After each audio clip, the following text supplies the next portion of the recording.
Did you see that post? People are talking. Here's what's trending on the Rickey Smiley Morning Show. All right, y'all, Rickey Smiley Morning Show. Holiday season is upon us, and it can be a difficult season for people dealing with grief. So this morning we got Crystal Mullen Johnson, a highly accomplished therapist with over 16 years of experience in mental health counseling, a proud member of Delta Sigma Theta Sorority Incorporated, Alabama A&M. I think that's the Delta chapter.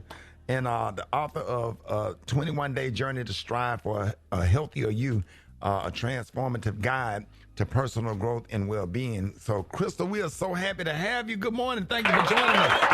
Good morning to the Rickey Smiley Morning Show and to my sophisticated sorors of Delta Sigma Theta Sorority Incorporated. Thank you for having me on this morning. Did I get your chapter right? Delta?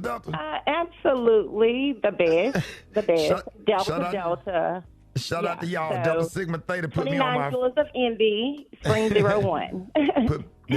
put me on my first college show.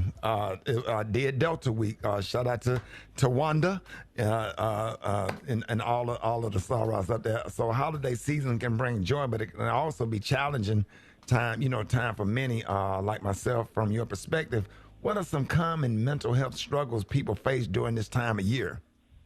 Definitely. You just recently highlighted that grief is one of those that I am recognizing people are really struggling with, and stress. People are faced with the demands of meeting the needs of others, and some people don't know how to cope with grief. And the family traditions that we are accustomed to may no longer exist because we can't go to Big Mama's house or, that family member house, that me and the family together. So now we have to seek something new, something different, and that's uncomfortable. So some people really need support in coping with grief and recognizing how to deal with it in a healthier manner. Well, can you explain, you did explain what grief is, but can you highlight some of its like common signs and symptoms? Because how do you know for sure that you're grieving? That's a great question. I do want to mention that grief is what you perceive as a significant loss. So it can be a pet, it can be a lost relationship, any significant change, or, of course, the death of someone.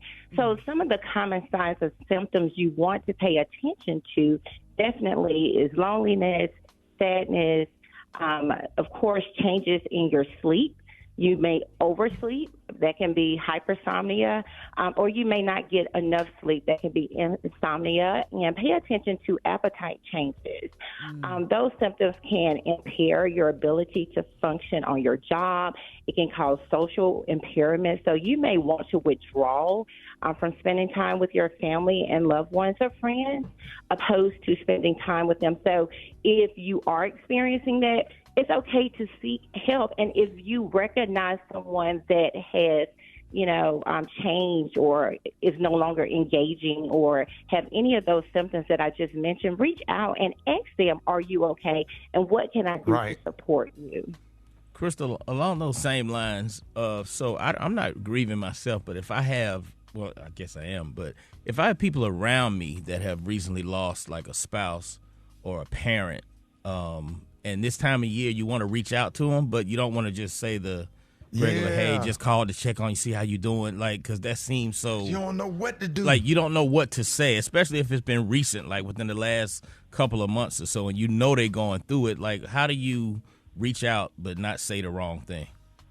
Wow, that is a really important question, but you should reach out because that person is in the acute stage of grief because it recently happened, it's sudden, and they do need the support. So often people don't want to call because they are afraid to, broach the topic because they're afraid they may respond with emotion.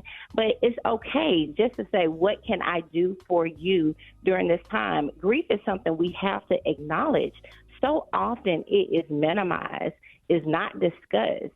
I mean, for some, they need therapy. They need that family support system. It's not a loss or an experience that you just should go on day to day as if nothing happened. We have to intellectually deal with that and emotionally deal with those losses and be able to have those conversations. So please don't be afraid to reach out to someone. Let them know you're there. And again, the question is, I recognize that you are grieving or you experienced something that or lost something significant to you, what can I do for you?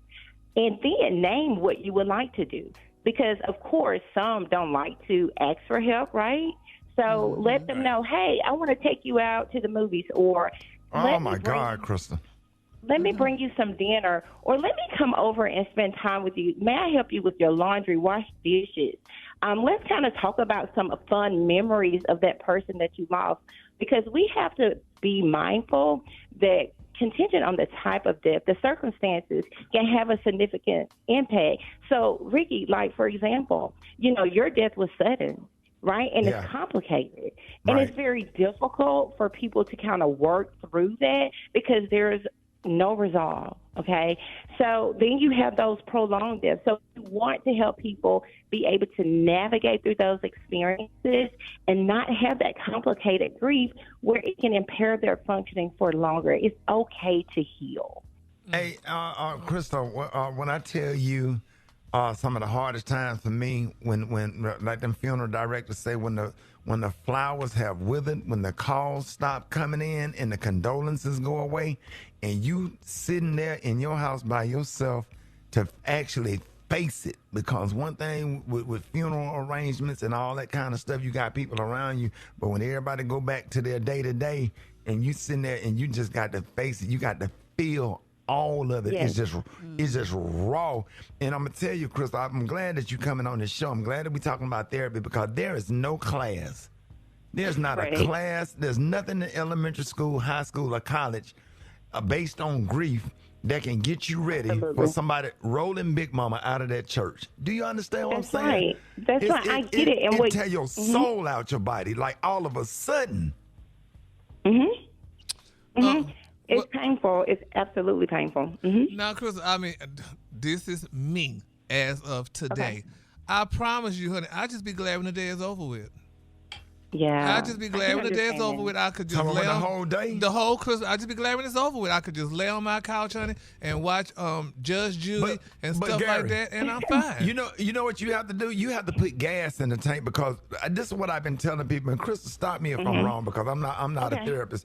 But putting gas back in the tank, grief take gas out of the tank. And when you do things to make you happy, like going to a comedy club or going to see your favorite R&B singer, or the movies, or going somewhere laughing and playing cards, it puts gas back in the tank, because grief will leave you on empty. Go ahead, Crystal.